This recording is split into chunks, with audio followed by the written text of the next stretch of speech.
हा सर. सर्वप्रथम सर्वांना जय जाऊ, जय शिवराय, जय महाराष्ट्र.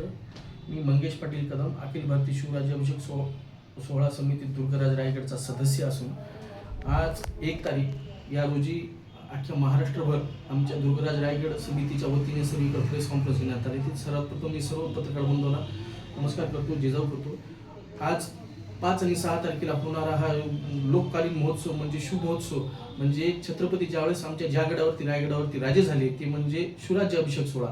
हा दिन म्हणजे 5 आणि 6 तारीख म्हणजे मोठ्या उत्साह थाटामाटानं महाराष्ट्र नसून तर देशभराच्या कानाकोपऱ्यातून सर्व शुभभक्त येत असतात. या शुभभक्तांना हे 6 जूनची एक आपुलकीने वाट पाहत असतात की त्या राज्याभिषेक सोहळ्याची. हा राज्याभिषेक सोहळा दरवर्षी पाहत गेल्यानंतर दिवस वाढत गेलेले आहे. गेल्या वर्षीची संख्या 10 ते 15 लाख असून यावेळेस 25 लाखाच्या आसपास जाण्याची संख्या आहे. नांदेड जिल्ह्यातून बहुतांश 10 ते 15 हजार लोकांना जाण्याची मला आतापर्यंत पुष्कळ शिवभक्तांचे फोन येतात की दादा आम्हाला तिथे जायचं, आम्हाला हे होते की जवळपास 10 ते 15 हजार लोक रायगडावर नांदेड जिल्ह्यातून जाणार आहेत. नांदेड जिल्ह्यातून नसून तर मराठवाड्यातून 1 लाख लोक जाण्याची शक्यता तिथे रायगडावरती आहे.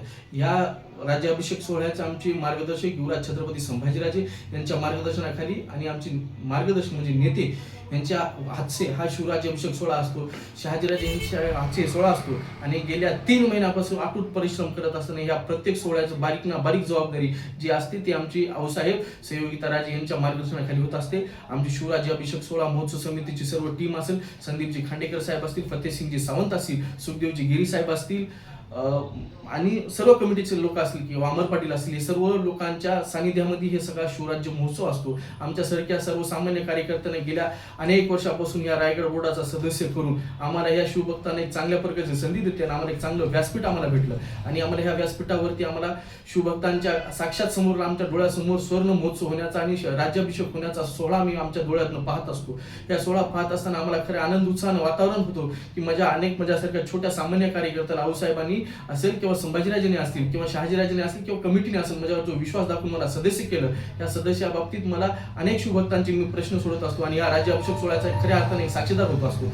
या म्हणजे आपल्या प्रेस आणि माझ्या पत्रकार बांधवांना एवढीच विनंती आहे की आपण हे आमच्या ह्या राज्याभिषेक सोहळ्याचे प्रकाशित करून जिल्ह्यातल्या गावखेड्यातल्या प्रत्येक वाडी तांड्यातल्या लोकांपर्यंत ही बातमी पोहोचून त्यांना या सगळ्या सुखसुविधा या पत्रिकावर जे निमंत्रण आहे कसं आहे या सगळ्या सुखसुविधा सगळ्या गोष्टी पाहिल्या पाहिजे. महाडपासून गोरी पुढे आल्याच्या नंतर तिथून आम्ही सगळे सेटल बसची सुविधा केलेली आहे. ते गडाच्या पायथ्यापर्यंत असेल किंवा रोपवेपर्यंत असेल. रोपवे जरी फुल झाला असेल तर शिवभक्तांनी कुठले गोंधळ न करायचे. यावेळेस 8 अन्नछत्र उभा केलेले आहेत. पाचाडपासून ते उरी गडावरती होळीच्या माळाला आपल्या तिथं अन्नछत्र असेल, खाली पाचाडला असेल, इथं आहे. प्रत्येक ठिकाणी पाण्याची पाण्याची सुविधा केलेली आहे. महिला आणि बाबतीत हे असेल की कुठल्या शौचालयाच्या बाबतीत असेल, या सगळ्या गोष्टीचे काटेकोरपणे आम्ही समिती आणि आमच्या आऊसाहेब यांच्या मार्गदर्शनाखाली आम्ही सगळ्या गोष्टीचे सानिध्य सोयी सुविधा उपलब्ध केलेल्या आहेत. बस एवढंच आपण आलाच सगळ्यांना बोलतो. हे जाऊ मी अखिल भारतीय शिवराज्याभिषेक सोहळा समिती सदस्य वतीने किंवा आमचे निमंत्रक असतील या सगळ्यांच्या वतीने मी आपलं धन्यवाद करतो. जय हो, जय जय महाराष्ट्र.